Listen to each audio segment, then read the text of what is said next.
My name is Alfiaz Vaiya. I'm 30 years old. I'm the coordinator of the European Parliament's Anti-Racism and Diversity Intergroup. And I'm unique in this European Parliament. I am unique in the European Parliament because my parents were refugees who came to Europe in 1972. My parents got an opportunity to come to Europe when they faced difficulty and they had to leave their home in Uganda. They found a place in the UK to come and live.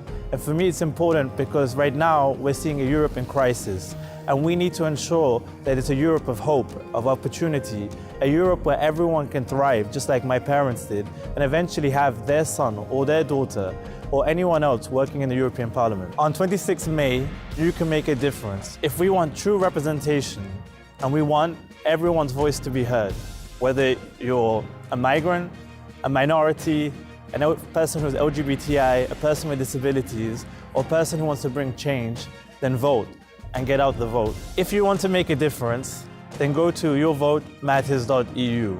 If you want to bring that change, get out your friends to vote, your family to vote, because these elections are important.